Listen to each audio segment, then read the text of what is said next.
Bismillahirrahmanirrahim. Alhamdulillahirabbil alamin wassalatu wassalamu ala asyrafil anbiya'i wal mursalin wa ala alihi wa sahbihi ajma'in. Assalamualaikum warahmatullahi wabarakatuh. Alhamdulillahirabbil alamin wassalatu wassalamu ala nabiyyina wa habibina wa qudwatina Muhammad wa ala alihi wa sahbihi ajma'in. Yang mulia jamaah, pada kesempatan pagi ini alhamdulillah Allah memberi kemudahan kepada kita untuk bertemu dan melanjutkan pengajian kita, dan insyaallah pada pagi ini materi yang kita kaji sudah saya share ke grup dengan judul Rukun Taubat Nasuha. Satu hal yang harus kita pahami, kenapa Allah menerima taubat sekurang ajar apapun kita. Kenapa Allah menerima taubat setidak benar apapun kita? Kenapa Allah menerima taubat walaupun kita sudah bermaksiat berulang-ulang selama kita tidak syirik? Ya, selama kita tidak syirik. Itu pertama disebabkan karena pada saat kita bertaubat, kita mengakui bahwa Allah adalah Tuhan kita. Itu yang paling penting sebenarnya. Jadi Allah terima kita karena sebab pengakuan kita itu. Jadi seperti apapun kita, selama kita masih mengatakan Tuhan kita Allah, Allah terima kita. Itu pertama. Kedua, kita mengakui bahwa kita salah. Itu yang kedua, yang paling penting. Karena Allah paling tidak suka melihat ada orang yang tidak mau tahu bahwa dia salah, sehingga dia tidak mengaku kepada Allah. Jadi Allah suka sekali ketika ada orang melakukan kesalahan dan dia mengakui, aku memang salah. Yang ketiga, kenapa taubat kita sesering apapun kita berdosa dan sesering apapun kita minta ampun, maka Allah mengampuni kita, adalah pada saat kita mengakui kesalahan itu karena sebab kita takut sama dia. Bahwa kita melakukan kesalahan itu, kita takut akibat. Itu sekaligus kita mengakui ada saat di mana Allah akan membalas yang kita lakukan itu satu hari kelak. Itu yang membuat kita jadi ngeri. Makanya kesalahan berulang akan membuat Allah mengampuni selama kita juga minta maafnya berulang. Satu hal yang harus kita pahami bahwa ketika saya melakukan kesalahan berulang, ini persoalannya bukan Allah mengampuni saya, tapi kenapa saya melakukan kesalahan berulang. Orang yang melakukan kesalahan berulang itu pertama bisa jadi karena sebab dia tidak memiliki iman yang mampu mengalahkan keinginan nafsunya. Misalnya dia tahu ini salah tapi dia tidak berdaya. Maaf cakap, seorang laki-laki dengan perempuan melakukan kesalahan, si perempuan bilang sama laki-laki, ini dosa bang, janganlah kita melakukan, tapi dia tidak berdaya. Mulutnya mengatakan dosa tapi dia tidak berdaya, sehingga akibatnya melakukan kesalahan. Nah, saya melihat bahwa itu karena sebab apa? Karena sebab lemahnya penolakan iman terhadap keinginan dirinya itu.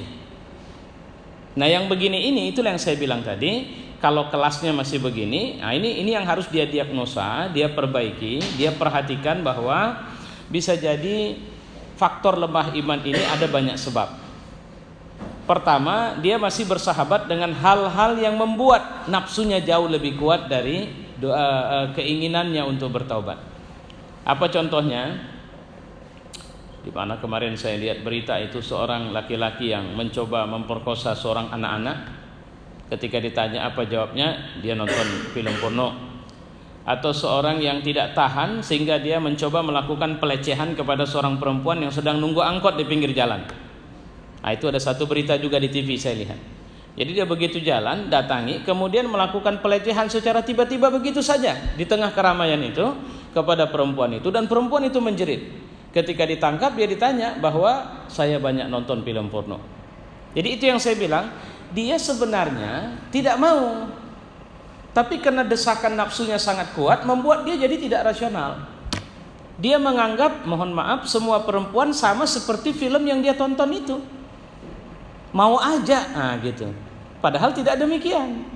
Nah, bagaimana? Makanya ketika kita sudah tahu kita bersalah tapi kemudian terjebak melakukan kesalahan itu berulang, maka yang harus kita lakukan adalah mempelajari sebab-sebabnya.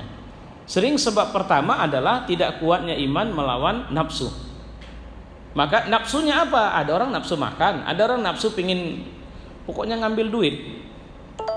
Jadi sama dia duit semuanya halal, gitu. Yang haram ya halal, yang halal ya halal. Atau ada nafsu pokoknya artinya sampai pada tingkat mubazir, pemborosan dan sebagainya. Nah, ini yang harus kita pahamin dan perhatikan ini. Jadi tidak sedikit orang terjebak pada keinginan senang-senang seperti itu. Maka dia harus putus itu. Maka latihan-latihan kecil harus dia mulai dengan mungkin belajar berpuasa dan sebagainya. Kalau itu terkait dengan orang, dia berupaya untuk menghindari orang-orang itu, atau menghindari orang itu untuk jangan melakukan, atau dia jangan terjebak berteman dengan orang itu, tidak bersahabat dengan orang itu, memutus kontak dari orang itu, keluar dari grup pertemanan dengan orang itu. Begitu. Ya, itu. Sebab kedua, tadi kalau saya bilang dorongan nafsu yang sangat kuat, kedua lingkungan. Ini juga bisa membuat seorang bisa berulang kali bersalah walaupun dia tidak mau. Ya, cuman lah awak kerjanya di bar. Memang awak bisa baik, cuma lama kelamaan itu tadi. Ya, kita baru cuci mobil, taruh mobil di tempat perlintasan jalan yang banyak debu, ya nggak usah dikendarain, mobil kita juga akan berdebu. Nah, itu dia. Saya sampai bosan saya nyuci mobil, asal nyuci mobil, mobilnya jorok. Sampai-sampai saya berpikir malu kali ini, kemanapun pergi tengok orang mobil awak jorok aja. Kenapa? Karena saya tinggal di kampung yang setiap jalannya hancur, debunya rame, kalau hujan cipratannya, jadi nggak ada cerita. Makanya ukuran nyuci mobil sama saya kalau dalamnya jorok. Kalau luarnya jorok udahlah harap maklum sajalah itu. Nah, itu kira-kira begitu intinya. Walaupun kita juga harus tetap mampu mensiasati sebab-sebab kita terjebak pada kesalahan. Nah, pertanyaannya sekarang, ada satu istilah yang disebut dengan taubatan nasuha. Dalam satu hadis Nabi mengatakan bahwa setiap orang yang melakukan dosa, setiap orang bisa dan mungkin dan pasti melakukan dosa, kecuali yang dijaga Allah tentunya. Dan sebaik-baik orang yang melakukan dosa itu yang bertobat. Jadi nggak usah merasa, wah ini kalau ustadz nggak mungkin berdosa lagi, siapa bilang? Ya, peluang berdosa itu sama kelasnya, tinggal kelasnya aja yang beda. Ya, kelas dosanya itu tinggal berbeda. Karena kalau seorang yang memiliki pengetahuan yang mendalam tapi kemudian melakukan dosa orang awam, itu kelemahan, kezaliman, kebodohan yang luar biasa yang dia miliki. Ya. Apa syarat yang membuat kita bisa disebut atau tobat kita diterima? Pertama, an-nadam ala ma hasal. Kita harus bisa menyesal. Tidak ada cerita yang namanya bertobat itu harus ada penyesalan. Saya dulu ada, ya memang kalau dibilang salah ya salah, saya mohon ampun kepada Allah. Jadi masuk SMS nyasar awalnya. Saya tanggapin, ini siapa? Panjang, rupanya seorang perempuan yang nggak tahu saya tinggal di mana tapi ngaku di Aceh. Lama-lama cerita dia mengarah. Sampai saya bilang, "Cuma nanya kau tinggal di sana, aku tinggal di sini. Mana mungkin kau bisa dan aku bisa?" "Oh, enggak apa-apa, Bang. Saya bisa datang ke Medan lah." "Mau ngapain?" "Ya apa saja, pokoknya dia mengajak sampai pada tingkat na'udzubillah berzina." Saya bilang, "Itu dosa, enggak bisa kita lakukan itu." Apa jawaban dia? Jawaban dia adalah, "Ya habis itu kan kita bisa tobat." Saya nggak tahu orangnya, sampai sekarang demi Allah saya tidak tahu orangnya. Di mana orangnya saya tidak tahu. Karena setelah itu saya bilang, patutlah ini, mohon maaf saya diazab kalian pakai tsunami. Begini pula cara berpikirmu ya, saya bilang. Ya, kenapa? Sepele betul dengan melihat apa istilahnya amal keburukan itu. Ya kan nggak masalah. Nanti habis itu kita tobat. Sesederhana itu cara berpikirnya, begitu maksud saya. Dan tobat orang yang seperti ini Allah tidak terima. Karena tobat yang diterima itu rukun pertama yang harus ada sama dia, menyesal. Menyesal apa? Perbuatan-perbuatan yang kita tahu itu salah itu harus kita sesali. Jadi merinci, mengkolek atau mentabulasi data dosa yang kita punya dan kita mohon ampun kepada Allah dan kita menyesal. Kenapalah aku bisa melakukan itu? Nah, itu tanda orang tobat nasuha, itu yang pertama. Yang kedua, bertekad untuk tidak mengulangi lagi perbuatan dosa yang telah dilakukan. Jadi jangan lupa ya, ini tekad, bukan memastikan diri. Bertekad itu artinya Udah nggak ada cerita lagi, aku nggak mau lagi. Pokoknya aku nggak mau. Tapi apakah orang yang sudah bertekad pasti tidak akan berdosa lagi? Kayaknya nggak mungkin. Karena karakter kita, aslinya kita masih bisa jatuh dalam dosa.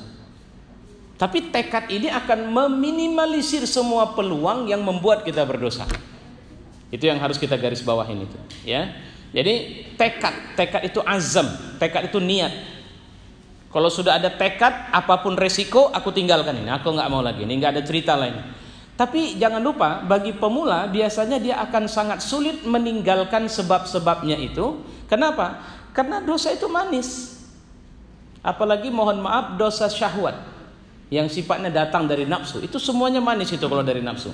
Tapi kalau dari setan, seringkali sebabnya itu akibatnya itu tidak manis, pahit dia. Apa yang saya maksud dari setan? Biasanya kalau dari setan tidak dari dorongan hati itu. Tiba-tiba saja bersalah, membunuh, na'udzubillah, mencuri, apa semua. Itu enggak nafsu. Tapi kalau yang paling berat misalnya laki-laki dengan perempuan, itu nafsu. Kalau seorang sudah terjebak pada kecanduan dosa seks misalnya, itu akan sangat berat sekali meninggalkan. Padahal rukun ketiga yang harus dia lakukan nanti adalah mencabut akar dosa yang telah dilakukan. Nah, ini yang paling berat. Misalnya, udahlah aku tidak mau lagi. Udahlah aku tobat, tidak mau lagi. Tapi kemudian pada satu waktu tertentu dia duduk dan membayangkan, dan nafsu itu memberikan rasa lezat dari perbuatan dosa itu. Sehingga dia tidak bisa keluar. Sehingga ketika mohon maaf datang telepon, datang SMS, nggak berdaya lagi menolaknya. Kita ketemu ya di sana, udah datanglah dia ke sana. Kenapa? Karena itu tadi kuatnya rasa manis yang dimunculkan oleh nafsu akan dosa itu. Dan sehingga ketika dia berjalan ke sana, dia sudah tahu betul bahwa itu pasti akan berdosa lagi, pasti akan berdosa lagi. Tapi dia tak tahan, ya. Nah, imannya terseret kalah oleh nafsunya yang masih mencintai atau menyukai perbuatan itu. Nah, jadi makanya untuk membangun tekad ini harus dibarengi dengan yang ketiga, cabut akarnya. Yang namanya cabut akar, maaf cakap, bisul ketika dipecahkan apa istilahnya, induknya, apa yang terjadi? Nanahnya muncrat, darahnya muncrat, memang sakitnya luar biasa. Kemarin anak saya main-main, kemudian dia jatuh, terus tangannya masuk semacam serpihan kayu lah gitu. Ya, jadi saya pegang kuat supaya dikeluarkan serpihan kayu. Dia menangis sekuat-kuatnya karena pertama dia penuh dengan ketakutan, kedua memang saya tahu itu sakit. Karena sudah kadung koyak dibuat di luar, sehingga saya mengambil dengan dari samping, tidak lagi ujung jarum itu saya, tapi dari samping batang jarum itu yang saya coba gosokkan. Pun ternyata karena dia sangat ketakutan, akhirnya tidak bisa semua. Nah, itu artinya apa? Yang sedang saya lakukan mencabut akar, tapi itu berat. Ada orang kena kutil, ngilangin kutil itu payah itu. Ya, mencabut akarnya itu tidak mudah. Makanya yang paling mudah itu kalau setan itu mudah itu. Bertobat dari perbuatan dosa, karena dosa akibat dorongan setan biasanya pelakunya mau terpaksa mau tidak yang penting berbuat, itu mau setan. Kalau nafsu mau dipaksa, kalau nggak mau dia nggak mau. Makanan misalnya, makan pak, nggak makan pak, enak ini, udah kenyang saya, itu nafsu. Kalau setan nggak peduli, yang penting makan, bagaimana caranya. Makanya kenapa susah sekali menghindari dosa dari dorongan nafsu, ya karena sebab itu dia memang terasa manis, apapun itu terasa manis, sehingga berat sekali dia keluar dari situ. Ya, nah itu yang makanya butuh upaya untuk mencabut akar. Kalau mencabut akar harus tahu sebab. Ada seorang perempuan kalau penampilan bagus sekali, ya, laki-lakinya juga bagus, tapi hari-hari mereka berzina. Ketika ditanya, saya tanya, kenapa ini? Awalnya kami sudah ingin menikah pak, tapi karena kami sama-sama kuliah, orang tua kami tidak setuju apa semua. Terakhir setan mengajak kami berbuat ini, dan sekarang saya sangat kesulitan keluar dari sini. Yang lapor yang curhat ini perempuan. Lantas saya bilang, apa kau mengetahui ini kesalahan? Ya, aku tahu ini kesalahan. Apa kau ingin keluar dari sini? Ya. Jadi, apalah saran Ustaz? Saran saya, putus semua hubungan dengan laki-laki itu, bagaimanapun caranya. Pokoknya, jangankan SMS-nya, hidungnya pun jangan kau tengok lagi. Kalau masih kau tengok, masih ada penyakit itu, masih mungkin kau berpeluang jatuh kepada penyakit itu. Dan kemudian kuatkan ibadahmu dengan banyak istighfar. Saya nggak tahu, terakhir nggak tahu apa masih. Kalau saya menduga kuat masih belum aman, karena baru sekitar berapa lama dia sudah lapor, sudah selesai masalahnya. Saya nggak yakin itu masalah nafsu tidak semudah itu. Ya, makanya akarnya di situ, itu harus dicabut. Jadi jangan batangnya yang dipotong, tapi akar dibiarkan hidup. Gak apa-apa lah, diatur waktu aja, nanti agak-agak setahun baru ketemu lagi. Ya, itu penyakit itu. Na'udzubillah min zalik. Kemudian jika dosa yang berkaitan dengan orang lain, syaratnya wajib membebaskan diri dari hak yang bukan miliknya. Kalau dia ngambil barang orang, pulangkan. Kalau dia menceritakan aib orang, minta kehalalan supaya jangan menjadi urusan di akhirat. Minta maaf maksudnya. Ya. Jadi kalau terkait dengan benda, pulangkan. Terambil, kadang yang penyakit bukan terambil, minjem tak pulang. Ya, saya punya banyak buku, saya tahu betul dari mulai orang baik sampai orang tidak baik, kalau udah minjem buku payah mulangkan itu. Ini bukan teori yang saya dapat dari buku, dari pengalaman. Dan saya kenal betul dan hafal betul orang-orang yang pinjam buku saya. Ada yang sudah lebih dari 10 tahun minjam buku. Saya masih ingat, masih tahu bukunya buku apa. Asal ketemu ditanya, senyum aja. Cemana? Aduh, lupa. Jadi saya tahu betul bahwa dia pakai buku saya, tapi dia tidak pulangkan buku saya. Dan saya nggak masalah menghalalkan itu untuk dia, nggak apa-apa lah. Ya. Nah, jadi, tapi kalau kita ingin bertobat dari perbuatan yang salah, pulangkan. Oke. Kemudian memperbanyak istighfar, kasratul istighfar. Istighfar ini artinya targetnya jangan sampai ada bala.